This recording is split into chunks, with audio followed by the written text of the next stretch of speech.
President nawadde manyagana n'okwogera ne kuona omwana gwe bagenda okuwanika kalabe Syria. Kadama. There's a way abakulembeze bamwe Abafirika bo baagala nnyo balowooza nnyo ku power than you. Gobera idiot. Omwana yatuukidde ogenda mu kaguli n'agamba nti I'm sorry. Okumwana oli okumanya namwagadde nnyo Mungu amusaasire. Teyeetondedde na family. Teyeetondedde family y'oli gwe eyafudde. Yagambye nti neetondere bannansi ab'eggwanga lya Syria. Nenda ab'emmome. Ono musimanya mukungu we abadaniyo omwogezi we ministry ekikola ky'abantu.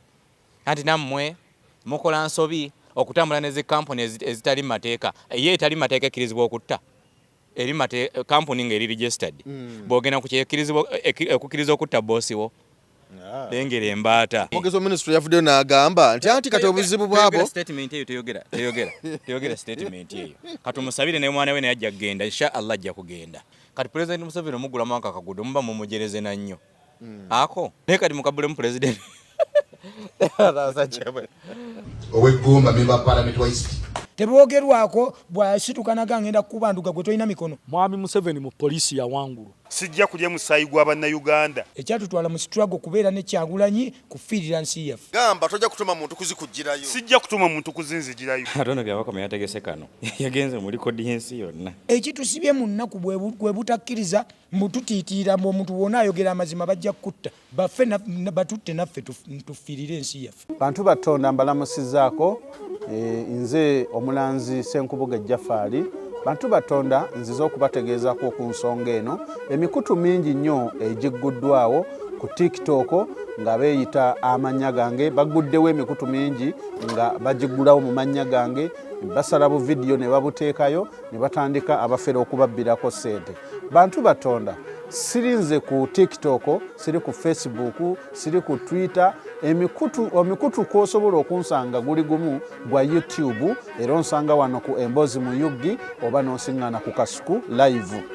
Abo bonna ababakubira nga beerimbise mu mannya gange bonna bafere. Ennamba ezange ziri mu mannya gange era ennamba ezange ez'essimu ziri mu mannya ga Senkubuge Jafari. Essimu yonna etaleese Jafari Senkubuge togisindikako ssente zo abo bafere. Ennamba y'essimu eyange eri 0783 98 88 13. Wamma tweyanziza nnyo tweyanzeege gwe watulaba ku Emboozi mu Yuggi. Geoffrey Mayanja gegange bwe bali kutulaba yonna gy'osinzira okutulaba ku Emboozi mu Yuggi. Bitambula bite side eyo kwe tuli. Ndi wano ne Sheikh Kamyuka tuzze tuwayemu ku Mboozi. Waliwo ensonga ezitambula ezigenda mu maaso. Twasemba okulabagana wiiki eyi yayita naye era ne ku luno tuzze tubeeko ne bye tuwogera. Soko nzikirize yakubuuzeeko tutandikiraawo. Sheikh nsanyusa okulaba ssebo. Assalamu alaikum wa rahmatullah. Annaye mugyebaleko. Ansubire gye muli bitambula. Abaisiraamu tugenda mu kisiibo. Ogenda kusiiba?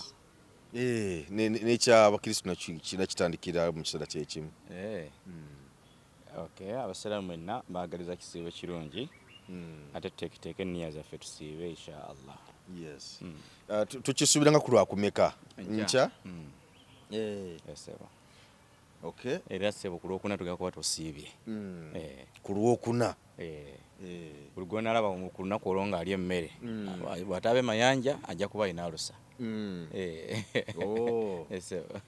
Musajja wange Ibula lwakuba avuddewoko ku kamera awo. Musajja musiraamu. N'asiiba. Kubanga simanyi kati omuntu atasaala. Kati simanyi oba asobola n'okusiiba. Ibula sekakasa. Ate Ibula ya. Wanyo okusiiba kuno. Waliwo material gy'olaba. Bode gy'olabanga language yayo esobola okusiiba. Naye ya musajja wange Ibula. Sibanyi wakusabira nnyo. Ibula ye wakusabira ogaba omuntu agamba mbu agala kubalidde kumala kugaggawala alyoka asaale. Naye nze nyina kyenkola nze abavubuka bange bonna benkozesa nakiteekawo muzina ennaku eza bulijjo ze tuba tusiibamu ennaku ezaffe ez'abawalimu. Osiiba olw'ekuna olw'emmande osiiba ennaku enjeru nze ndi musiibi. Naye kale kyenkola abavubuka be mba natambudde nabo nange lwe mba nasiibye sibagulira kya misana kababeere nga si basiraamu. Bw'aba musiraamu mugulira naye bw'aba si musiraamu mugulira. Bw'aba musiraamu tutambula ne tumalako olunaku ne twetoola ne tudda eno mpaka kawungeezi seeka enjala etuluma nti nze nasiibye. Ekyo bakitegeera kubanga bw'obanga toli mulwadde oli muisiraamu oli muvubuka muto kyekigana okusiiba kyekyaki. So omanyi abavubuka nze mbagamba sisitimu yonna ekola. Mungu akuwadde sisitimu mayanja mulimu abantu Allah bawa sisitimu. Allahu akbar. Sisitimu nga buli kyogiteekamu era nsaba Allah osabanga nnyo Allah akukumira sisitimu yo nga nnamu nga buli kyogiteekamu eringa mashini egaya kigaye ekuba bukubi no fene ebikajjo watermelon ng'ekuba bukubi naye waliwo sisitimu Mungu wagikwatamu bweti. Nze tisakunyumizaako mukwano gwange namusanga mulagaawo nga ngenza okumulabako. Mungu yamuleetera obulwadde n'alwala ne bamulongoosa bino ne bamulongoosa biri naye agenda okudda ewaka abasajja mulago maye bamugamba tokkirizibwa kuddamu kulya kyakulya kyonna kisukka gulamuzi 13. Kati bagenda okubala obuzito bwe bamugamba okulya ng'alina okulya ekyokulya ekyenkana n'egirimu buli lunaku ekyemisana eggi eri oba akammonde buno buzungu akenkanya ne weight ey'eggi eggi alya limu ku lanchi n'alya limu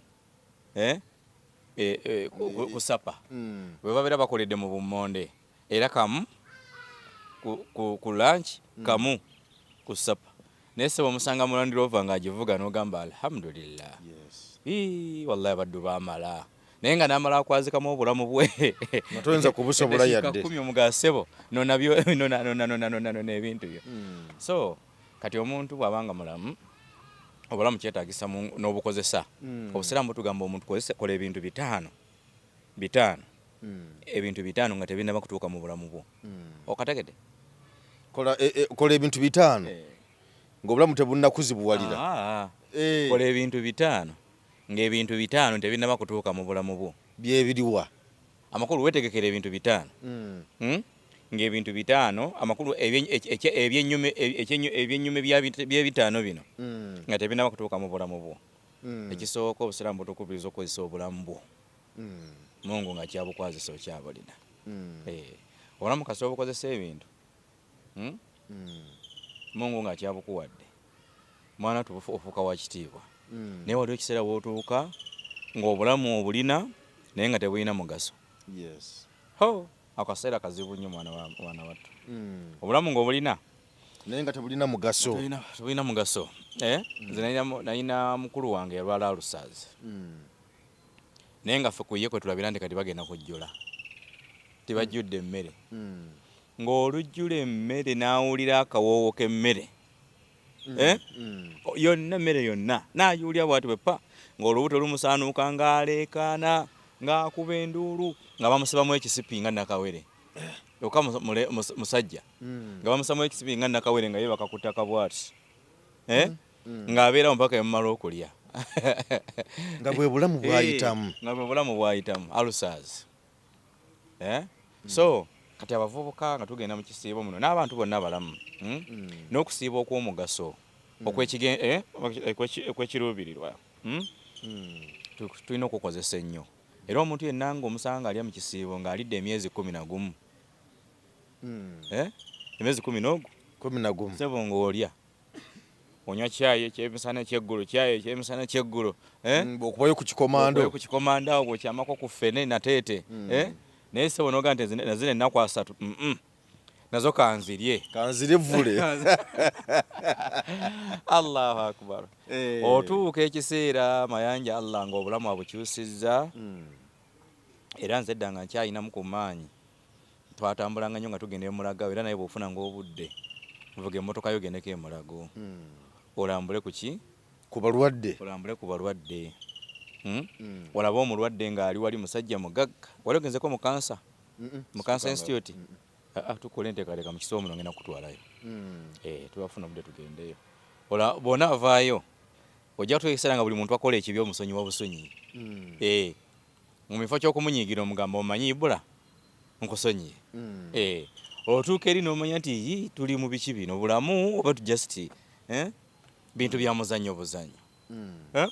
Omusajja nga bali mu mukalire balikalidde ku nnyama omusito nga bamutadde mu byuma bamukalire oyinza ogamba bakalira musito gwa nnyama. Nga tolinayo dduwa nze nalamulako ku musajja Haji w'Ekawempe eyo nga Mungu yamuleetera obulwadde bwa kansa ow'olulimi. Kati ng'olulimi luno bagenda balukola ki? Balumontalinga. Buli we balaba nti kansa ajjira nga bongeredde okola ki? Okulusalako. Balusala bakka naye nga mulamu. Naye we yali nga bamuteekamu ekigoya mu kamwa ekinuuna amalusu. Jukira olimu eruvaamu oba tokyasobola bureki eri eyawula amalusu amatuufu n'amakyamu oba tokyagirina. Kati amalungi n'amagundi gaba gabakola ki? Gatonya butonya bwati. Kati nga wabeera ga amalusu gabeera gatonya butonya bwati. Kati nga bamuteekamu ekiki ekigoye nekinuuna ekyo nekikala nekibisiwala ne bajjayo. Kati nga bazingazinga bipambapamba biri awo buli alinga akabalagala oluseni yalujjudde. Buli dakika 10 bajjayo kiri ne bateekayo. Bajjayo kiri ne bateekayo. Bajjayo kimu ne bateekayo. Naye wengenda omukyalirako n'awandiika. Abantu bagenda yawandiika. Natuuka wona ngamba nti seka mulambula nnyo abantu ne mugamba mugenda basabira edduwa. Mbunno Mungu abawonye. Naye nze temunnimba. Munyambe bwe mba musobola okunsabira ku Mungu anzije mu bulamu. Wange ekyokuwona kyo sikyakyetaaga. Nembere mususi yamusukkako. Omanyi ekyokuwona kyo mu bwongo sikyakikola ki? Sikyakyagala. Ne tugezaako okumugamba nti munnange Mungu yakuwa olulimi olwo asobola okulukuza nate nga kisoboka kitya? Ebitundu biri bibaziika edda bina so obulamu tubukozesa nnyo nga Mungu akyabutuwadde. Kale Amina, njagala kujjukizako bannaffe abasalaamu Lukuya Kiriniki kakati bakuleetedde Salamu Spray no bagireeta Yoweri era njagala okwebaza bannayuganda abagitanidde nnyo mwebale kugitegeera Salamu Spray yanjawulo nnyo erina wano eri wano saagala mwekwase nze yange ntambula nayo kange ntambula nako kaakano nkatwaliriza so weekali bulungi nnyo ka Salamu Spray nagazezaako kakobako mu mmotoka naye nga neema yange musajja mutemu nnyo kali kamuse mu mmotoka naye nga neema yange ono ani ali musonyiwa ne Mmoze kali kamuse okalaba akantu kano olina simu ya Lusoke nsobola okugifuna otandika obubaguze bujja kukola ku ba Bobi Wine nangabyo kalungi so Salamu Spray kano baneke nkute kalungi nnyo just kekwate bwekwasi kajja kuyamba era ejjembe walifuira kano kano lisigalawo omanya lya kika lyaze wa muzukulu walyo kantu kakambwe nnyo so tukeyambisa nze ntambula nako mu motoka era ne manvamu waka era nyingira mu nyumba nyingira nako so kalungi nnyo kugoba ebyokoola mayembe ebyokoola byonna ebisindike ebitege byonna kajja kuyambako gwosuubira nti embeera si nnungi nnyo ojja kubujja kano kasanikirako okungulu no spraying bu sprays out buli kimu kyonna nekiba nga kitambula bulungi so weekali keekwate kajja kuyambako kulaba nga embeera zonna zibeera bulungi nnyo mpozi waliwo n'eddala eryokunaabako sebo ebintu egirese mu mmotoka yasigadde mmotoka ojja kugireeta so lyonna ate ng'era bana n'eddagala erijja omuntu ku mwenge nesigala bye basala mu Lukuya Kiriniki eddagala erijja omuntu ku mwenge ne kusigala tokkiriza muntu okufa tokkiriza muntu obulamu bukusaanawo nga Salamu Lukuya Kiriniki weeri eddagala balirina eri omuntu addicted ku mwenge ayononesa olw'omwenge oba sigala munaku 2 zokka oba olabawo enjawulo kale n'olw'ensonga eyo beekwate bajja kuyambako okola nga buli kitambula bulungi ku 0708 94 21 45 oba ku 0757 81 6 7 8 simu kwoba okuba bajja kuyamba bulungi nnyo okulaba nga kimu kitambula bulungi nnyo side awo. Kale Sheikh otujidde wano omukulu sebo KCCA yamaze dde okuba nga ebbula oluguudo luno luli Nakasero awo Nakasero Road muwandike yaawo mu kibuga Kampala awo weruli baluneminze General Yoweri Kaguta Museveni Road. Naye nalabyeko omwana ku social media abaana basagire nnyo ku mutimba kuteeka mutwe gwe ku nsimbi za Uganda n'ekyo neŋŋamba ekyo tekisoboka yakigaana lupya lubaddewo tekikola makulu tekina makulu kakati ogenda kuba owowo omukyala n'omuwa mahale g'emmotoka emotoka enkadde bagikubira engalo tyabana mukyalo wange ono mwagala nnyo lwe bagenda okutuwoowa mahali namuwadde ga mmotoka bagenda ogijjayo nga bulimu enkadde UAP ebakuba engalo oba omuwadde bizibu. Kati buli mukyala yenna abeera asubira mahale g'emmotoka aba ayagala mmotoka kisumuluzo. Emmotoka enkadde teba na kisumuluzo. Emmotoka enkadde buli kisumuluzo kigikolamu kijitandika osobola n'ogifuuwa mu bwoti n'eyaka. Nada mukono gwe ngali ne mmotoka ye nga gatabuwaya n'abuluma bwati n'agira bwati n'agatta so kakati jeno yandibadde atufunye oluguudo olupya n'alukola ntumanya nti luno lulwe yalukoze nga luki naye kati olwo lwatuumye n'obote yalutuumako bajjako kapande bajjako kapande ne bakasikiza akapande akapya amawanga agaakula ebyo si bye bakola ligase gy'otadde ku kkubo okwo yerikuweesa naye kati kalinawo oliwaddemu okugyako akapande ne batuluma Mayanja Road kati tebikyalina nnyo pulaani. Kampala teyeetaaga kubbula nguudo manya because nazo teziriimu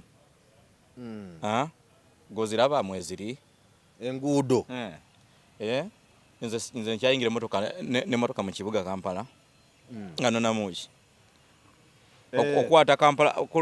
okwata kodi Kampala oba ogenda nga bagamba baggaddeyo misana ne mukuba Livansi n'okwata ku Kibuuka Road nga bagamba eyo bayibeka nkubuulire edda yonnolange enaddabiriza enguudo mu ggwanga lyonna bamalanga ennaku 14 nga balanga bagazeetinga radio nga zisoma abantu bagenda okwesa oluguudo luno okuvanga ennaku z'omwezi 7 paka ennaku z'omwezi 15 lugenda kuba luddaabirizibwa abantu bagenda okwesa oluguudo luli okuvanga ennaku z'omwezi bweziti mugenda kuba luddaabirizibwa kati batugwako nga misambwa omala kutuukayo bwoti bwepanga batadde ebitaka mukono nagaddayo ate luli twali tujja bwetwasemba okubeera ffenna wiiki eyayita katwagenda omanyi katusaliikirize no nate atusumwa enfufu nnyingi tetukyayitayo katusaliikirize olungujja wala naye katusaliikirize no olw'enfufu ennyingi kati mu kujja wano tukutulire wano okudda ku lwebusega wano ku ddome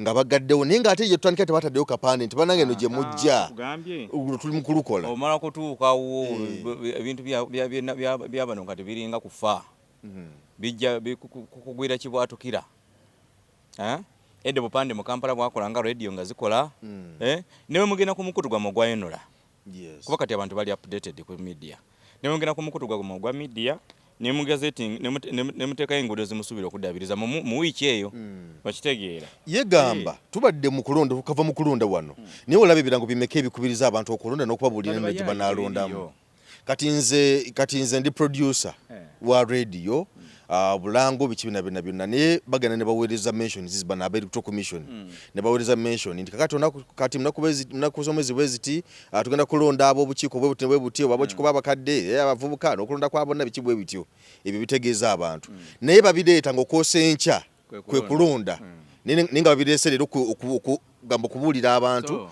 naye nga ate byalibadde nti babiteekayo kumpi okumala omwezi nga mulamba so kati kyena kugamba olwo nti ba smart leaders bavaamu mu gavumenti because tosobola kugazeetinga luguudo n'olulanga n'oluwa nnaku 14 nga ate wakimanyi ogenda dukolera emyaka 7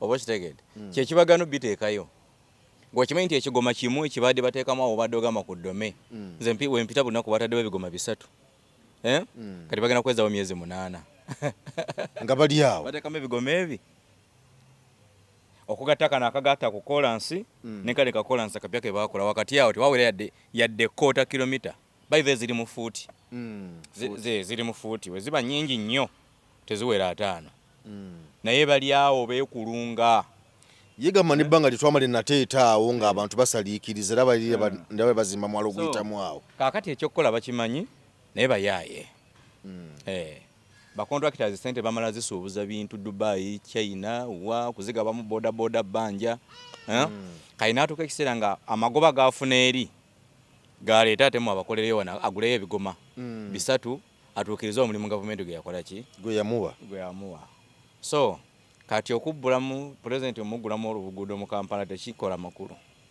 akole enguudo mu Kampala akole enguudo empya bwalukola nga lupya n'alwibbulamu awo teri akiina kabaali n'akapande tetujja kajjako naye bw'anabbula ku zaffe zitwakula edda bw'anaviirawo tujja kukajjako because tesirirwe osobola ogenda ku nyumba ya munno n'ogamba this is my property bwakutema akabalangulo kakati ownership tebagiteekako kapande ownership ebeera yiyo binafsi because enyumba gwe wagizimba ogizimbye abantu bakulaba ku kyalo empapula zaayo zirina mu kisenge naye okusanga ennyumba ya munno gye yazimba edda n'oteekako this is my property abantu bajja kuyita mubbi so kakati ensonga lwaki olaba nti obuguudo mu Kampala mwebuli bungi mu Soke Road simanya Bwani Road ate nga bubi buzibu kakati omuntu omubbulamu oti erinnya mulimu n'abakyali abalamu bamukwano gwange Uhuru Erias Lukwago bayina enguudo bawuhulu nga naye nyini taluyitamu nga luyina ekinnya n'akigwamu kimumira bumizi kyokka akapande kwekali lulwe naye mulamu kakati amawanga agakuze ebyo tebabikola lwa kinyumo lwa bakansala kutuula olwa allowance gwe bafunye ku olwo omungi ne bagamba kulwa allowance k'otuwadde katukubbulemu n'oluguudo tulina okutunuulira legacy ne background yo ebintu si bya kusaaga busaazi bwebiti kati President Museveni omuggulamu akaguudo muba mumujereze nnyo ako kabadde kavaawa lulina kaseera eyo waggulu akuba kagubbulamu bakansala kati kansala w'ekitundu ekyo bali kiteeseza obulungi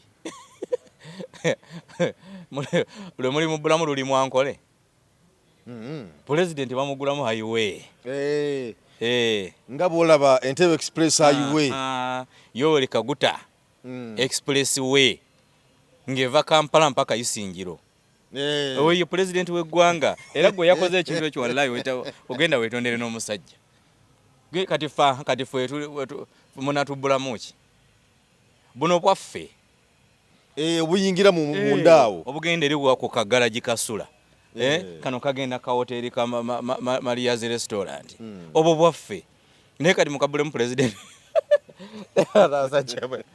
basajja mumumanyiira kumaaniina President w'eggwanga the reason why amawanga agakoze eyali omukulembeze wa America Abraham Lincoln bamuzimbamu Abraham Lincoln tower tano eri mu Washington tano y'amaanyi oluguudo oluyita wansi mu ttaka ogiyitamu ng'oyinza ogamba oli mu kibuga tano okiwulidde ne bamubbulamu emmeeri zino ennwanyi kariya zisi kariya ennaku zino eri awo eri kuzoganya mu Iran ye emmeeri esinga okuba ennene mu nsi yonna si kariya eweka ennyonyi ezigenda mu 1,000 okiwulidde kakati ebyo ebintu ebinene biggulwamu omuntu President tebamubbulamu pistol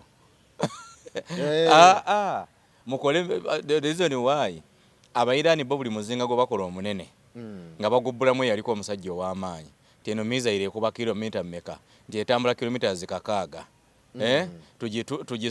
tugituume Nasrullah tugituume gundi abasajja abali mu revolution abo mu Iranian revolution ya 79 kakati era oyo eyateese ekiteeso ekyo pulezidenti w'eggwanga omulamba Saabalwanyi afuze eggwanga lino emyaka kati 41 Jeno Tata Natasha Tata Muhoozi Yoweri Kaguta Museveni ne mumutuumamu akagudo ka kilomita 2 muli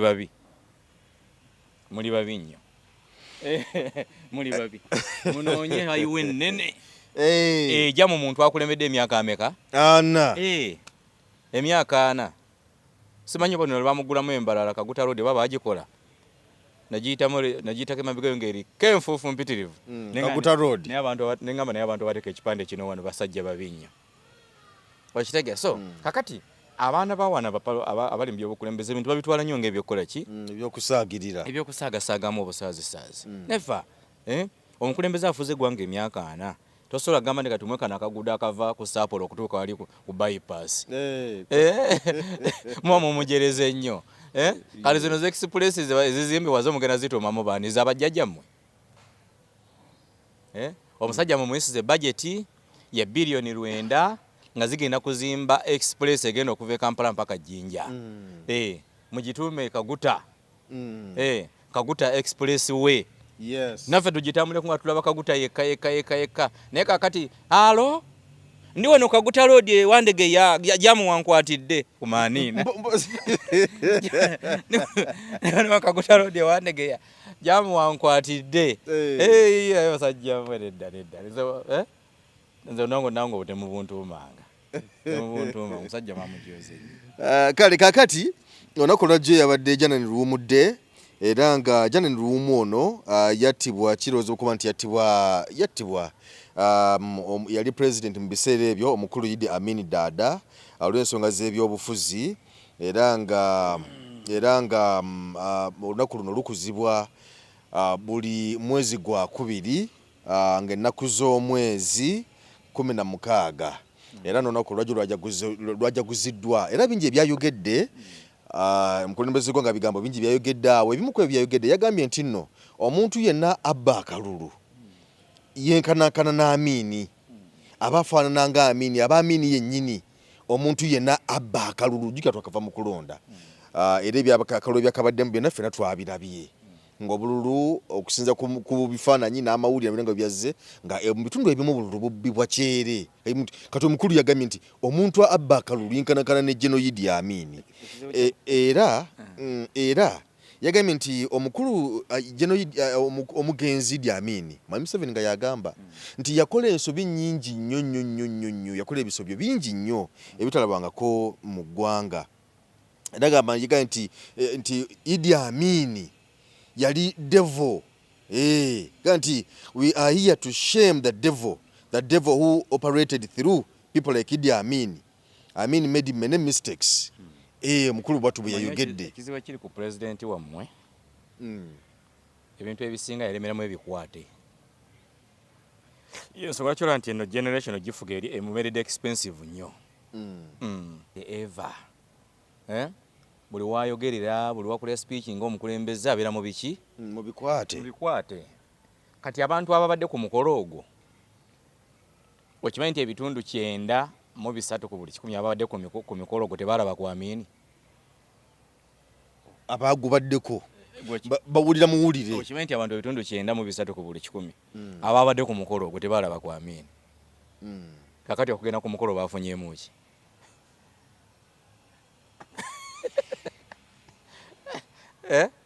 bafunyeemu ki omanyi muyina ekintu mwalemeramu pulezidenti w'ensi waanaabeera abantu bonna abagenzeewo baagala kuvaayo na message eri herethe messaging erina future gwe edda walinga okizanyisa ekyo mu myaka 15 egiyise emikolo President Museveni gye yabeerako nga kasaba bagamba nti omukolo genda kubeera mu region yammwe ng'omanyi bye mutegeka gwe ng'omanyi okwetegeka okubeerawo ng'abakazi bakamula obutunda okubula obumala mu bigundi ab'eminanansi ab'amenvu because abantu baatambulanga ne bava mu region eyo nze nakugamba nalabako ku President Museveni nga bajje waffe mu Mpigi akubalaala emu mu region takuba walala never ebeemu yokka ekulumulula abantu okuva mu bitundu bw'asalawo ebyenjawulo kubeera mpigi ng'ab'eggomba mujja kujja ab'ebutambala mujja kujja nga si zino zakuba kati ku buli LC naye ng'omanye kibeerawo nga laale bw'evaawo pulezidenti n'agenda mu dduuka ng'onoonyamu n'akagaati nga tosobola kukalaba era bwe mukyazanga omukungu n'ajja mu kitundu kyammwe abakazi abatunda amenvu abatunda obutunda ne batabinywa oyo omukungu mujega temuddanga mugenda waali taliko kusaasira kwa Katonda abaloosi yebeera loosi taliko kusaasira kwa Katonda zozo niwaye Kyagulanyi abadde ajja abazoganya nze nasanga omukyala ng'atisse ebidomola by'omubisi abitwala ku laale ya Kyagulanyi ebidomola nga bitadde ku katukutuku abikulula abitwala aye n'abikomyawo akawungezi nga byonna bikalu oyo omuntu abeera herese eri Katonda nga Katonda yamuteekako omukono gwe naye omukulembeze kasajja mu kitundu kyammwe n'akubayo olukuŋŋaana ne mutasobola okutunda kabalagala ebbokisi emu oyo mwekalakase ng'alemeranga nakudda wammwe ajja kuleeta ekisiraani kaakati gavumenti yammwe yalemeramu ebikwate ate nansiba nkibagamba bulijjo ebikwate tebisobola kubaako kye bikyusa byongera kusaanikira busaanikizi nze kankuwa ekyokulabirako ebikwate binafuyiza amawanga mangi ate baba bibeeramu nga babyogera balabanga abawininga naye after that olina okunoonyereza results mu buli wogenda results ebigambo byogera abantu babiwulira bwe yayogedde ekyo nti Amini yali devo bameka bakubye engalo omukolo nagulabye obeera kubeera wandikubye engalo nti pulezidenti ayogedde wandikubye engalo mweyo statement mwaddemu ekikubye engalo temwabadde nakatono kati gwe gisome bwoti ogisomera abato abakuba engalo temwabadde because this generation abantu abavubuka baagala mirimu abavubuka baagala kulaba bannaabwe abafiira ku byeyo pulezidenti nawadde manya agenda nokwogera ne kuwona omwana gwe bagenda okuwanika kalabe Syria Kadama lezo niwaye abakulembeze bamwe Abafirika bo baagala nnyo balowooza nnyo ku power than you gobeera idiot oba ofafa nakugamba eggwanga lye bayita Isirayiri omanye kiri kumya okubanga lyamaanyi abantu ne balusuubira nti lyamaanyi naye nga biwawaatiro baazimba omukutu gwa munnansi wa Isirayiri yasookerwako ku buli kimu munnansi oyo yasookerwako era Isirayiri yakwatako ebikompola ne bomu n'abajaasi naki nerumba eggwanga lya Lebanon nerumba Kuwait nga eyagala omujaasi ogwo omuyekka bw'ati omusirikale wayo bamuyitanga Kopolo Gerard Shariti yalina myaka 24 bajjayo ebyokulwanyisa byonna ne batta abantu abagenda mitwalo 10 nga bagala omuntu mabayezi balogo bali bakutte era kasita bamuwanyisa bwe bati nti wuuyo ne bakwata ebyokulwanyisa bye ne babizaayo eka mwabamu omwana namulabye ali mu kulaajanira ministry omwogezi wa ministry yavuddeyo n'agamba nti anti kati obuzibu bwabo statement eyo teyogera statement eyo kati omusabire ne mwana we naye ajja kugenda inshallah ajja kugenda because tosobola kuvaayo n'ogamba nti omwana ali eri abalaajanira diplomacy eya Kuwait eri wali emaze okubateekera egundi erinda mmwe kikye mwogera because bakimanyi bulungi nti oli muntu si munnansi wa Kuwait yadde alina okulamulwa amateeka ga Kuwait rado aga Syria naye gundi embase yammwe ebadde eyina okuba n'omukono munene nnyo nze nkubuleyo omusajja omwana eyabba engatte emakka gwe bali bagenda otemako omukono yava wano wamaanyi politician nti omwogera bajja kukuba amasasi yagenda emeka nabba engatto yabba akasawo k'omuntu munene mu gavumenti kooti sharia y'emakka n'emukwata akati bamutwala mu kooti ng'ekiragiro kyo kimanyiddwa bobba esaudi bobba nga bakutemako omukono bobba muno banga bakutemako ogwokubiri bobba muno banga banona okugulu mpaka bwewala banga tokyasobola kutambula genda kubba walala kakati gavumenti yawano yadduka emisinde judgment kooti gyali ekoze mu makka ne bagisazaamu ne bamununula kati ali abutaalo munene kakati nono omwana yadde Syria yabadde emaze okukola ki era nze saasira nnyo Kadaama abeera ebweru n'awagira gavumenti eno nze n'obeera mwannyina ze nkubulookinga ewe Kadaama ng'otundula nvuuza za mbwa z'Abawarabu n'otimba gavumenti eno olina ekitambo gwe ne bw'onaakomawo tojja kufumbirwa tosobola kufumbirwa tosobola kubeera ng'oli Kadaama ng'owagira gavumenti eno n'ofumbirwa because ffe bituluma abaana baffe abali virginity myaka 22 you know omwana omuwala myaka 20 gw'omumanyi ng'omututte wakoyo tulinawo omusajja wano nabadde ne Mozi oyo tulina omusajja tumanyiganye yagenda e South Africa awo nga wano biganyemu naye era nebyagenze South Africa naye ne bigaanamu nadda naye yitwa abadde naye n'agamba nti gavumenti eno matabuta nungi nnyo tosagana muntu ajogerako kibi na kimu ekimulondoola nze gavumenti eno ogiraba segirinaako buzibu okiwulidde naye ekisinga okuginnumako bwe mbutafa ku munnansi nze njagala okutegeeza mbeera entebe awo abaana ennyonyi ereeta Ethiopia ereeta neeyiwa deportation yokka neeyiwawo ku kisaawe neyeddirayo naye kani obadde omanyi osobola okuba akafaananyi omwana omuwala gwe badipotinze okuva e Kata ne bamuteeka mu nnyumba mu deportation room okumala wiiki ezi 3 tanaaba ali mu lugoye lumu n'ekisemberayo ddala ekizibu ennyo ng'alina nikeegi ne bamuvuga ne bamuteeka mu nnyonyi ne bamuteeka entebe talina transport n'akubira abewaabwe bali Kiboga n'amalaawo emmanju awo ku kitenti gye babateeka awo n'amalawo ennaku endala 4 tanaabangako ne nikayeegi kati omwana omuwala bw'osanga eno nnyina nga wagira NRM nnyina abeerako amayembe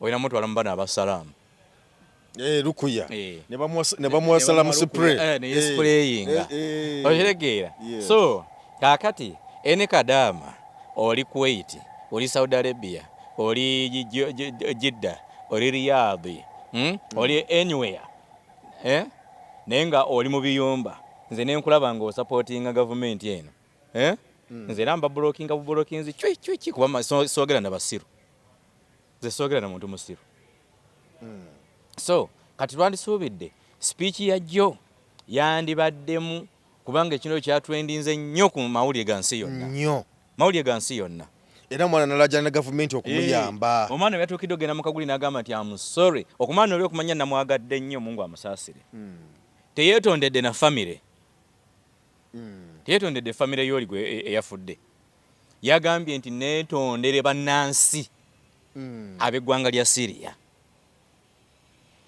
kati omuntu akola statement eyo omanya nti ekintu akijje ku level ey'abantu mubadde bamulabira nti oba Kadaama yabadde akola mu nnyumba eno yagenze okulaba nga kiri country wide ey'ensi mwali okiwulidde n'afukamira wansi n'agamba nti I'm sorry eri bannansi ba Syria mwenna n'amula n'agamba naye gavumenti yaffe nnyamba n'endaba emmome ono musimanya mukungu oba yabadde ani omwogezi wa minisitule w'ekikula ky'abantu anti nammwe mukola nsobi okutambula nezi kampuni ezitali mateeka ye etali mateeka ekkirizibwa okutta eri kampuni ng'eri registered bw'ogenda okukkiriza okutta boosi wo lengera embaata oba emitwe gyammwe girimu ki eyo yandibadde statement gye wandibadde ofulumya because kampuni ezitali mateeka muzimanyi ate zammwe gwe manyi osobola okukola kampuni etawala abantu ebweru sisobola zaabwe abo bakwita kwekazakaza zaabwe reason why bazogerako buki bazogerako bwogezi wezikolya bamanyiiwo okitegedde negye zisasula bamanyiiyo omuntu eyagenda nga ayitidde mu kampuni etali mu mateeka lwaki mumuggyako omusolo gwo gujja gute ne gubatuukako. Yagenda nga tali mu mateeka. Yagendera mu company nga teri registered, teri mu mateeka. Kati yatubuka atya mu system yammwe nimutandike n'omusolooza omusolo. Nze mwina sister wange yagendya mu company bwamala okutuuka ekkata company ne bagikola ki ne bagidemanding kaakati ate ye n'asigalayo ng'akola ki ng'akola naye ate ng'omusolo agusasula. Kaakati omuntu yagenda mu company ngeri irigo lwaki ate abantu batudde irigale mubajjako omusolo. Bano bayaaye bikampuni byabwe. Era bwe baligamba nti tubijjawo bajja bijjawo. Ne kati ekyo si kyekikulu. Ekikulu kwe kutunuulya Munnayuganda ali kati worldwide ng'ensi yonna emutaddeko amaki amaaso gwe bagenda okuteeka kalabba kamera z'ensi yonna zirabe ekyo okitegedde. Kaakati musuubira abaana bagenda kuddamu kugenda bweru bagenda batya nti oyo Munnayuganda nti leka abo basajja abo batemu abo okitegeera. Ekyo gavumenti awo ntekiraba abasajja bano babanywa biki tebalengerayo. So nawuliriza nalabye nonsense yoyo ofala kakati mukola ensobi ogenda nezi kampuni ezitalina license ezitali mu mateeka kalina ffe ne tunoonya tusobola okubayambira. Nokyabadde kyetaaga kumanya kampuni yatwala oyo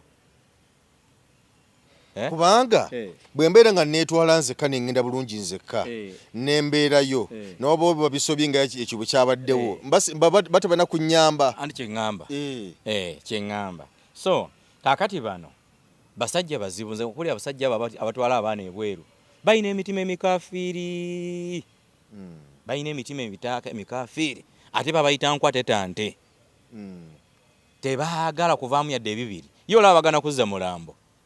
Kakati omuntu gwobadde osoloozaako ssente yakuwa ssente nga mugenda n'akola abamu babatwalira ku looni n'akola n'asasula n'amalayo.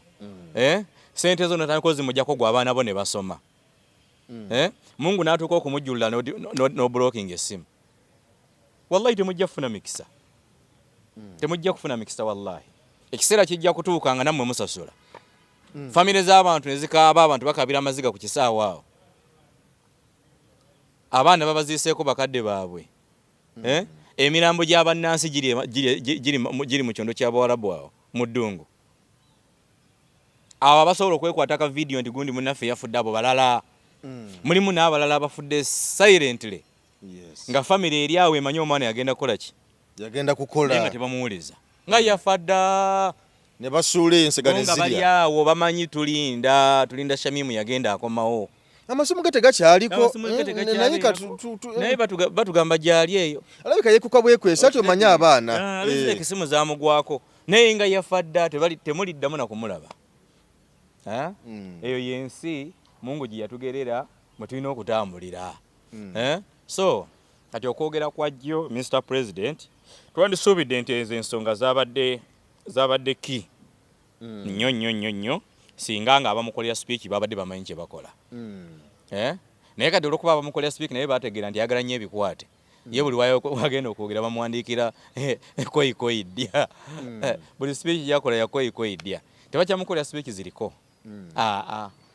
So okugeraageranya Idi Amin omugeraageranya ne gavumenti eno okumugeraageranya olina kubanga oli musiru nnyo kankwesa olwo olulimi ndowooza yojotegerekeka okumugeraageranya ebikolobero Idi Amin bye yakola obigeraageranya na bino olina kubanga mu basiru olinayo ekifo either ng'oli chairman oba ng'oli treasurer. Because mu bye mutugamba Amin bye yakola Amin bye yakola yatta abantu. Era eno vidiyo njagala gy'oba osooka n'okuta. Olwaleero Amin yatta abantu. Waliwo omuntu asobola okuleeta obujulizi nga Amin attajja nani ruumu. Tewali asobola kwata vidiyo bye bakola ebyekikomando ebya firimu. Oli aleeta evidence nga Amin attajja nani ruumu. Bweba teriiyo kale tuleete vidiyo nga baseeka baffe abasiraamu bakubwa amasasi ku street misanatuku era nze nyirawe nabadde nenga kakai naffe abasiraamu tugenda kwesiima tugenda kufuna naffe ennaku zaffe Sheikh Hassan Kiryazidde Sheikh Mustafa Bahigadde Sheikh Muwayadde because nabo battibwa mu nzita yemu gye mugamba jina nilimo yattibwa gwe oyinza okungamba nti bano abaze bakubanga abantu amasasi mu Nansi yabakuba amasasi okitegeera so kakati oli ababa generally mu babanga yafa mu biseera ebyo ate ng'olwaliyo tulaba abaseeka baffe banaddiini kuba oli yali munaddiini mwani abagamba nti munaddiini alina kuba mukatuliki oba mukristaayo oyo gwe mulina okufevalinga n'abalabye wano nga bakutte faaza bamusibye Masaka nga buli media yonna ekuba nga buli media ekola ki eyogera ennaku 2 president yali amaze okukyogerako ffe baseeka baffe ab'ebitiibwa bajja ne bayingira mu muzikiti misana n'engatto zaabwe ne bakwata seeka ne bamujja ku kituuti waggulu ne bamutwala mu safe house ne batuuka okumutanga yenna ajja awenyera ng'enjala baziggyemu kakati bw'ogamba nti twali tuli mu kujjukira Jenaniro omudde olw'ebyamini ebikolobera amini byamukolako nga naawe bino obiraba okuleka ng'oli musiru nnyo naye bw'oba otegeera nti ekigatta bannaddiini mu nsi kwe kuba nti minzaani yaabwe eri iko ebalansinga bwe tugamba nti ebyakolebwa ku mulembe guli tebisaana kudda wano olwaleero reason why nze nakugamba nti Abafirika history tumukozesa kunyweza bye tulina yes so si kwetangira ebyaliwo bireme kutuukawo ebikyamu tumukozesa okusigala nga twenywezezza era bw'otunula President Museveni ebbanga yonna yajja ayogera ebyafaayo byonna byayogera bimuyamba okusigala ng'anywedde nga yenywereza mu kintu akikutte bw'ati so singa ebyafaayo ng'abikozesa okusigala okulaba nti ebyo ebyaliwo tetubiddamu tebiddamu kulabwako singa ne bano bonna abasiba abali mu byobufuzi nga abali mu prison mu byobufuzi singa bali bweru singa baseeka bonna bagenda bakubwa amasasi mu bintu ebyekyeyonoonero byandi bali tebiriiyo ku mulembe gwa Idi Amin walabako ko omwogezi wa poliisi gwe bakuba amasasi police officer ng'ali ku ddala lya Kaweesi ayina ekyafaayo kyakireete tekuma omulembe gwali muzibu nnyo naye yali omwogezi wa poliisi ebiseera ebyo bamukubako amanda eyali omusirikale ku ddala lya Meja nga Kiggundu naye yattibwa ku ssaawa 3 ez'okumakya oba kitegeera so kakati okuleka bino bajja bigamba mu amayanja abaana abato naye kakati ffe abakozi abasusse emyaka 3 tugenda nze sibeera emboozi nze sigibeeramu era nze kasota ne kwogera ebyo nga nsituka bwe mba nazze ku mukolo nga ngenda n'ekyemisana sijja kirya tobandalawo yadde kubeera nze tonsiriwaza mirundi 2 nze nagamba mayanja tonsiriwaza mirundi 2 nesigala nga ntudde because history abazungu bamukozesa okudefendinga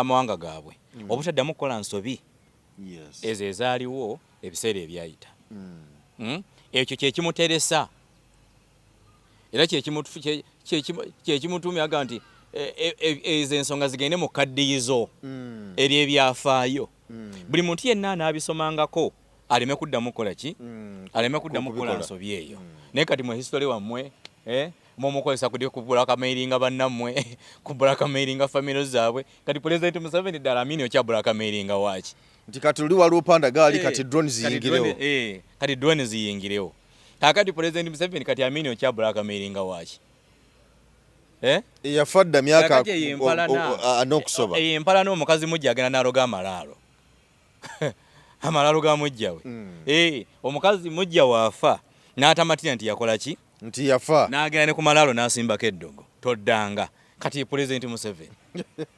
because ye buli wakwata omuzindalo bw'ati amini Idi Amini naye ate nga President Museveni nze ndaba nga atasiima busimbi ate lwaki because abasirikale be bonna be balwalanga ng'ali mu nsiko babajjanjabiranga mu lwaliro ga Amini ate agage galiwa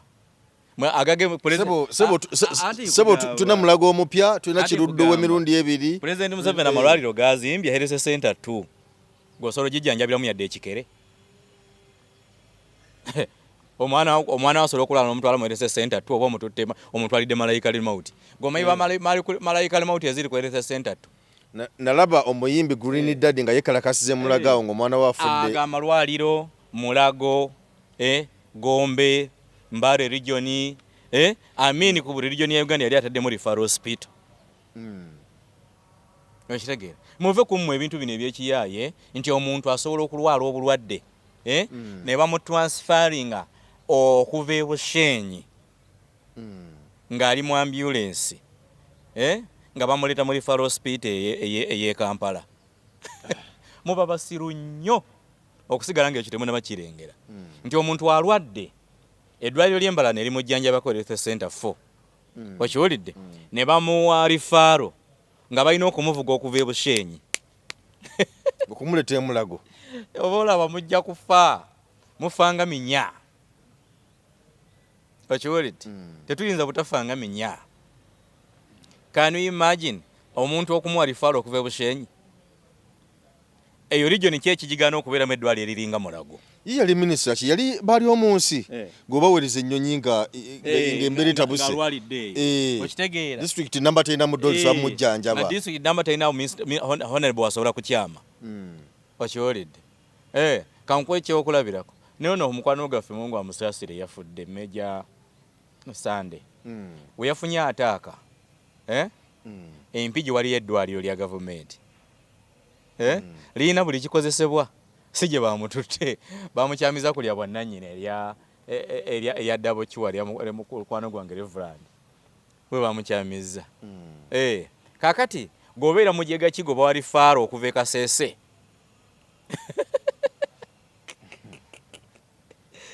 wallahi Mungu yatuwa Abafirika tulina obulamu baba era buno obulamu ababbuwako bantu balala nga bwangala emyaka ebi bisatu. Omuntu gwe bali faalo okuva e Kasese nga bw'obulwadde bugumiikiriza mpaka Kampala gwe tomutya obulwadde nga bugumiikiriza okuva e Kasese mpaka Kampala Mulago ambulance mukalakate kilomita ebi bina ajja mu ddwaliro okulaba musawo wa Kibumba ate ne bamuleta tebamutuusiza Mulago bamutwala mu case clinic Kampala International Hospital. Oyo ayinamu ssente naye twogera ku munnansi avunaanyizibwa ku gavumenti eno omunkuseere omukyala ali e Kasese eri ekyabbolokya abadde agenza okuzaala mu ddwaliro embeera nejjanga etaga rifaaro y'e Mulago bagenza omulongoosa ekyenda ekimu ne kisigala ne bagamba nti buno obukugu bwetaaga Mulago ne bamuteeka mu ambulance kilometers 5 mu nguudo nga ziri zimukuba ggula ajje Kampala. Kati obulamu bwe nkugamba nti obulamu bwaffe bulinga bwa nfuddu mba nnimbye ffe tuli embogo efa yeeteesezza waliwo omuntu abira mu ambulance n'afa nga naye mutuufu naye asoose kukkiriza nti kati kanfe. Nyina mukwano gwange ali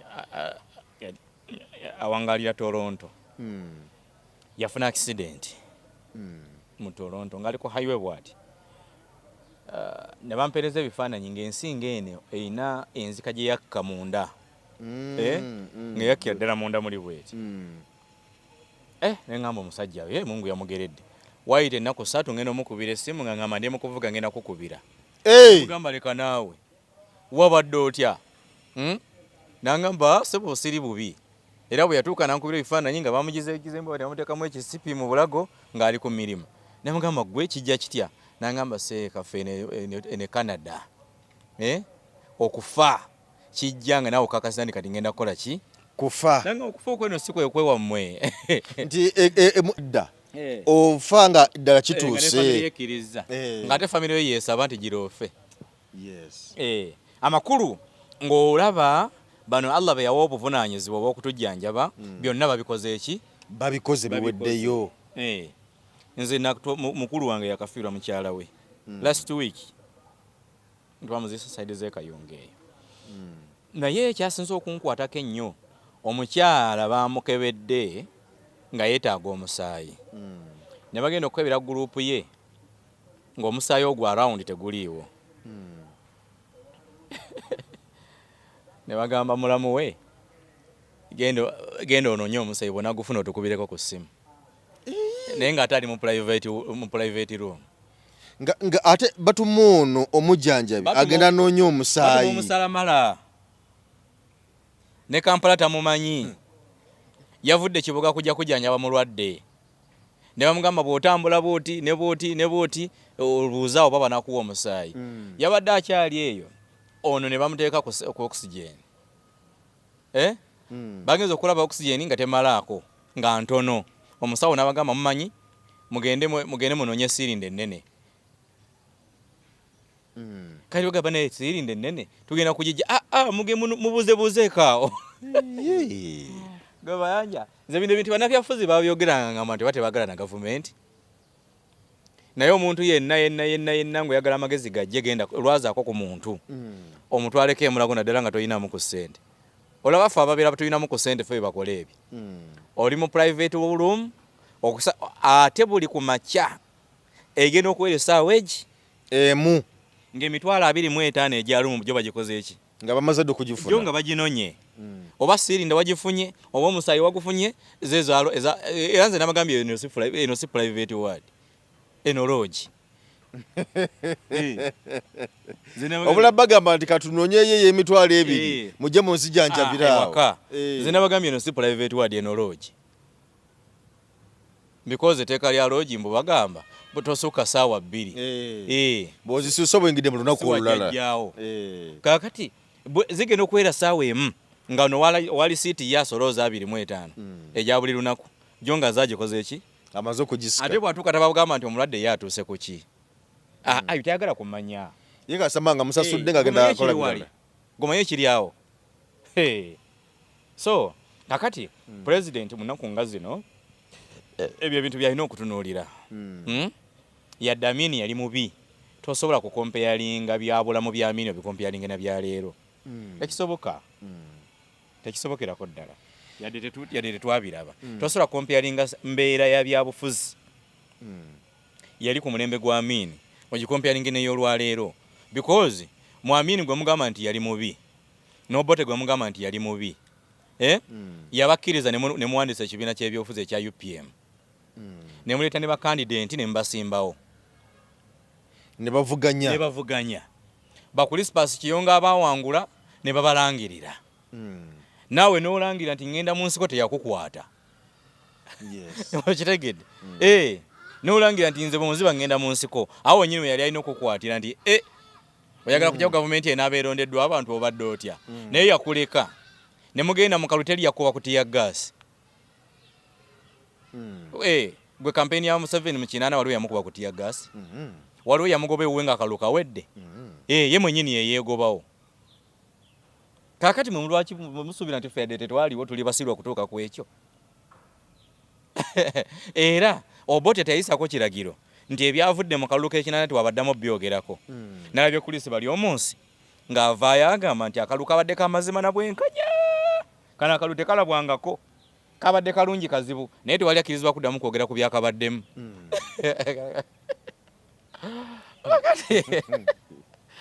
Kakati omusajja omusirusiru agamba embaga yange yanyumye.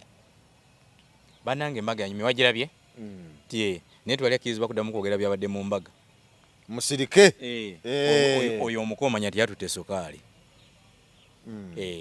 Omanya nti yatutte bamuyita kaasuze katya?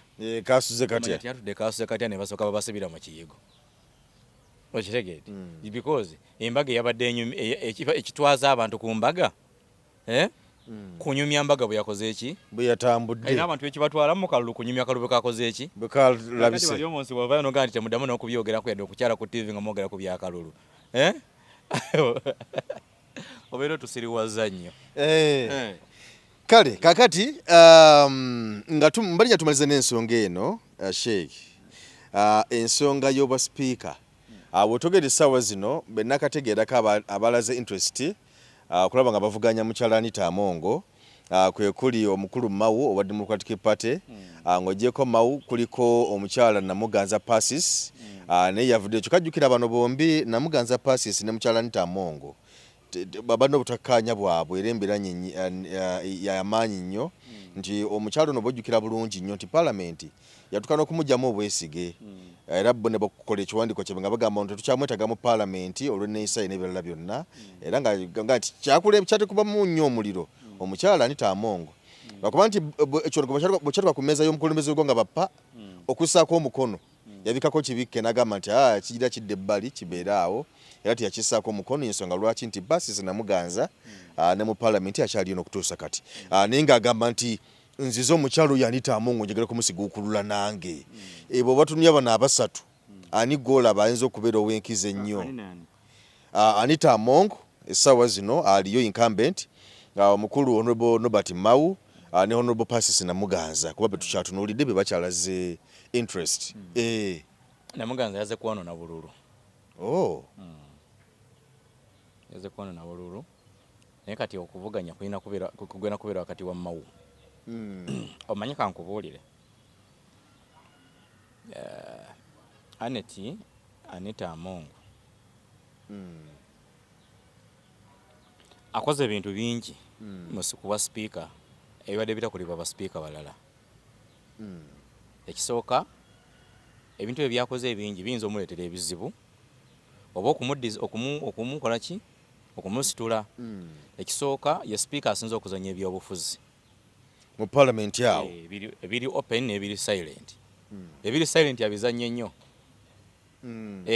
era ababaka b'opposition bonna atakuteeko mu ngalo za sipiika Among aba akulimba nene omubaka gwe mmanyi akuba buli muntu yenna omunene mu gavumenti omwo naye bwatuka ku Anita Among agira ati bangi batasobola mukuba because Anita yali ku opposition yali FDC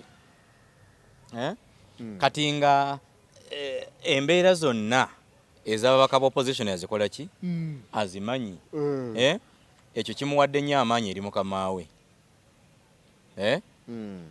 ekyo kimu ekyokubiri bw'amaze okubikola n'ayagala atadde waggulu Pulezidenti Museveni omuntu gwasinga obutayagala mu nsi muno ye muntu ava abuuka akagwa tayagala obuuke kagwa kati nadda waggulu ne yeerabisa amaliifa gafuusa amaki amaliifa sente azikozesanga bw'ayagala oba kitegeera n'ebintu bingi wamulaba wano olunaku ku mulaale zonna pulezidenti zabadde atambulamu mu Buganda nga ye MC ye sipiika ye MC yamanye ebifa mu kiyungu byonna nga yeye yayita abanajja nasosola abatajje bakadde agali basigaleyo kitegeera so kati singa yakola emirimu smartly nga gya paalamenti ebadde sure win teri abadde amusobola because n'abatamwekalu ate Anita Among amagezi gemuwa kana akalu kabaka wa paalamenti bekagenda mu bokisi bajja mukuba akuba speaker because bayaye Mao tasobola kujja kwesimba kuba speaker nga talina kisero waliwo akakundi akamuleese oshed ate akakundi akamuleese ke ka second generation mu NRM omulimu ebintu mubirengere second generation mu NRM ye yamuleese okitegedde kaakati second generation mu NRM etambuza ssente lwakuba ezayo zo za nkukutu teziringa za President Museveni tiye President Museveni kiggweeraawo ne bwagenze nabo bamanya nti ekikapu twagenze kikalu kirimu ki tinjabba buli atutuuse nateete oyo yabadde President Museveni kaakati bano bo balya ne beesangula emimwa kaakati be baleese Mao gwe buuza Daudi Kabanda awagira ne ku basipiika asobola okuba nga tawagira Anita Among gwe buuza Daudi Kabanda awagira ne ku basipiika kaakati second generation ereeta Mao kaakati bano ne basigala ku mukyala Among kaakati secondly bw'aba nga state eteekateeka transition abantu nga Among tebajja kukola because tebagambikako zina kugamba nali wano naye nga ndi President Museveni ali mu kutematema mpenda okulaba nti abantu bonna bakiwa gy'abakuba oba ntegedde abemanyi eryanyi abemanyi eryanyi kati amonga amaanyi ge yeemanyi ayinza n'okutandika okulingiza mu ntamu ate ekyo Museveni takyagalira ddala ne banne kubanga tubadde tujjamu kalulu ng'olaba ekintu ky'abantu okujja n'opposed yakiyimiramu nnyo kaakati gwe botandisa okulingiza mu ntamu ontegedde sekendere gundi ekitundu region gy'ovaamu ya byabufuzi bano gye basigazza kumpi yokka ekyasobola okujja omuntu nayogera ekigambo ng'asobola kiddamu leero n'enkya omuyifu abawano mu Buganda tebakyatwesiga era ffe bebasembayo okusaba akalulu because omuganda wawano okuwa akalulu omalaka omwebaze owangudde abaana bawano mu palamenti awo omwebaze owangudde omwebaze owangudde nogamba nti kempisemu alhamdulillah kaakati ate bali bo bwe bajja kitole the reason why mukulonda gundi Kadaga kuba chairman kuba myuka chairman we NRM abasoga bajja kitole okirera era omusoga atalonda Kadaga bamuboola era bwe bagenze mu kalulu abatalonda Kadaga babakubye ontegedde oba kaakati wane waffe ffe tupaala ffe tulinga nseenene osanga oli nga kubwa chairman we NRM alonda Kalangwa okitegedde alonda Kalangwa gwagenda okutikka federa gitwale Mmengo ng'alunda Kyewune Kasolo waali omwana wa Buganda n'osanga omuganda omudoma nga gamba nti kwono Kalangwa katufiira bagamba Kalangwa muzzukulu waani nti yagula ettaka eBugerere regioni zonna obudoma bwa wano tebukola walala bali bajja kababeere batono nene bajjira mu ddoboozi eri limu mu ddoboozi solidarity bagirina abawano tebalina solidarity abawano kasita okuba ennyama ku luseniya nga bonna badduka adduseeko n'ekifi owakawawaatiro waki omusajja nga deposit ng'ennyumba buli ajja n'agiramuza bw'agenda takola ki tadda ati oli namuwako ne deposit namuga okakasa nti ngula kansooke nkusimbeko miliyoni aga 5 gonzeze nage ennyumba agirwa miliyoni 7 kaakati ono bwe yagenda naye teyadda naye kyasinga okunsesa mbu nannyini ennyumba akuba essimu akubira oli wa ssente naye ssebo lwandize wakiri ono ne ssente zoono kyavanga naye onjagaza ki nze nakugamba ennyumba yo si kyagiguze lwakitondeka akati omuntu wakulogera neyegaana n'ebibye oba omuyita mwangu oyo taba mwangu ati abantu bayuyiza mugundi awo mu bondi manje eddogo liri mu bondi bw'emmotoka obwo emmotoka abantu balamuza naye teryagula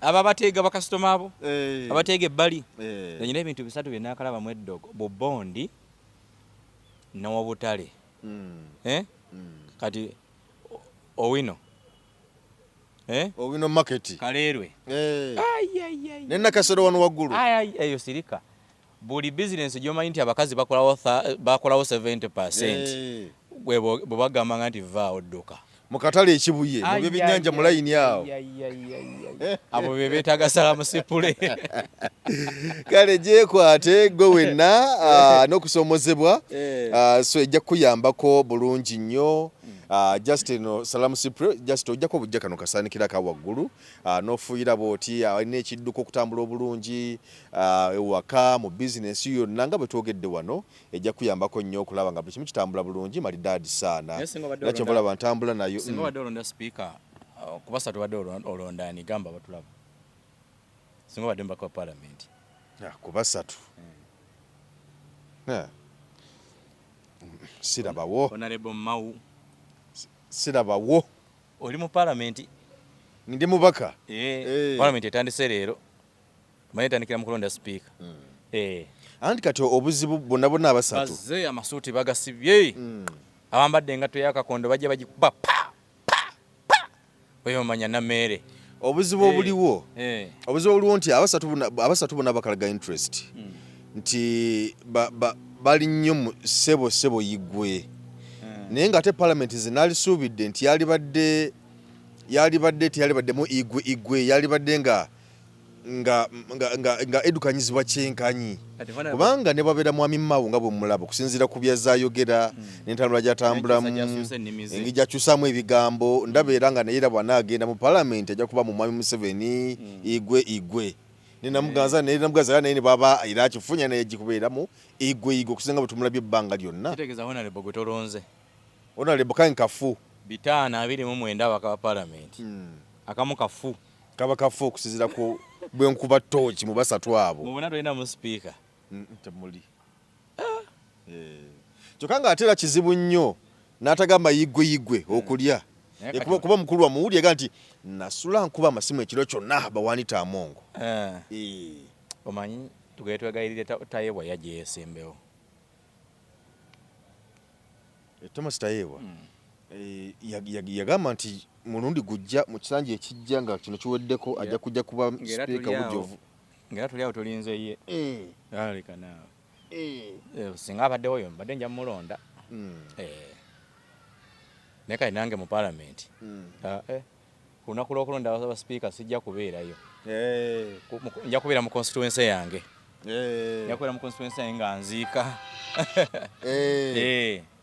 era sina gwe ngenda kukwatako mu ngalo bangambye batambula bangambye Honorable Amongo buli mubaka abapya abawangudde n'abakadde bonna yatuuse dda mu maka gaabwe ate ye Mao abasuubiza ensi n'eggulu ate ye Mao akanoonya nkola ya kikungu omanyi Amongo awo wabasingira Amongo yasobola n'okuwa sente n'agamba nguze omwana wo awo wo si mwangu ate baŋŋambye second generation kyekimu kubita mwagaza omanyi baga nti second generation teyagala byanguze ebyo baŋŋambye nti yembwe egenda kuba nkambwe naye neŋŋamba era bino old generation yebitaddewo kati ogenda kubaisa ti bajja kulya kasita onajja n'oleeta amalala obagaana okubba nga tayikitawo yabagulyawo babbe babidde emyaka 4 gwani agenda obagaana okubba kale toyanza nnyo toyanzeege tukkirize tukulekerere wano Geoffrey Mayanja yenze mbadde ne Sheikh Kamyuka Moses owa pameti ku kamera twagaliza kaseera akalungi Munnayuganda tukwaniriza mu kimbo wa Research King and Training Center mwebale nnyo mwebalire ddala mwebale okwejjanjaba endwadde nnyingi nnyo zitawaanya abantu omwaka guno ng'abakimbo wa Research King and Training Center twabaleetera ebintu bingi nnyo tuyina ebyuma ng'oli abadde nti n'amagulu galuma omugongo guluma oli agamba mbuno system y'amagumba gange tegatambula bulungi nnyo omwami nti n'amaanyi gakendeera sikyatambula bulungi nnyo mu kisenge enseke zange zazibikira nfuyisa mulimu kabayina obuzibu bwa prostate ennaku zino abasinga obungi mulimu kabayina sukaali oli nabeera ne sukaali type 1 oba olusi type 2 mulimu ko sukaali ya controlling bw'amangu tulina sabbuuni ono wabeeru mulungi ddala era wa tamalik mmwe n'abayinako okenkovu abantu bw'obeera nga mweru kigenderere nnyo bw'obeera nga oli mweru osobola okubeera nti n'okoseza kano bw'obeera nga oli muddugavu osobola okukozesa oyiro wa foono nabeera nga akuyambye tulina ekyogo ky'emikisa ekyo kisobola kuvaawo nga sikyogeddeeko abantu abatawanyizibwa nti no siweebwa siganja abagadde family planning ey'ekiganda abayina pressure abayina sukaali naye ekyogo ky'emikisa gwe wenna nti siweebwa obulamu bwange bwonna bubadde mu bbato ngenza okusaba emirimu ngezezaako okwagala okugenda ebweru byonna byagaana jangu otutuukirire ng'abakimbo wa Research King and Training Center wetuli ewakaliga tuli wano Mengo opposite Lubiri SS bw'ova ku Lubiri SS obanga aserengeta ku katono awo boyisa kusoti TV ejja kubanga otulaba Munnayuganda w'otudde toyugana sooka enkunyumiza omulanzi Jafari Senkubuga asangibwa ku lusozi Lusaali mu Kyaggwe azze okukukolera ku mbeera embi ekulemeddeko ebintu byo byete bulungi ng'erigenda eddamba omulanzi Jafari Senkubuge omukama Katonda gwe yattululako amaanyi ag'ekisalaziba nga gwalina ebirooto eby'omuddiringanwa by'otategeera va mu kwesumagga dduka za wakayiba ku lusozi Lusaali mu Kyaggwe omulanzi Jafari akunnyonnyola akawonvu n'akagga ate ng'okukukebera kwa bwereere kubanga naye ekirabo omukama teyakimusabaako yadde ennusu naawe alina ebizibu nga biva ku majinni emizimu, embeera embi eya buli ngeri. Mutwalire omugugu gwa kutikkule gwe weefunira oluserese tokkalire. Obubaka buno nga bukukutteko kwatalidda mukono wa ntono oviremu ku siteegi y'e Nakisunga. Aba bodaboda bakutuuse nga gwava e Kampala ne bookwata eryato ku mwalo Eggaba ne likugobya ekisinsa oba ebule n'obuuza aba bodaboda ojja kuba butoola n'omulanzi Jafari. Oyinza n'okusooka okumanya ebikukwatako nga tonnagendayo ku bwereere ng'oweereza ekirooto kyo ku nnamba gy'olaba. Oyinza n'okukuba ku ssimu eno endala. Awo omulanzi Jafari Ssenkubuge ye n'oba ng'omukwasizza Kibyago kuserengeta mu Nkulubagga.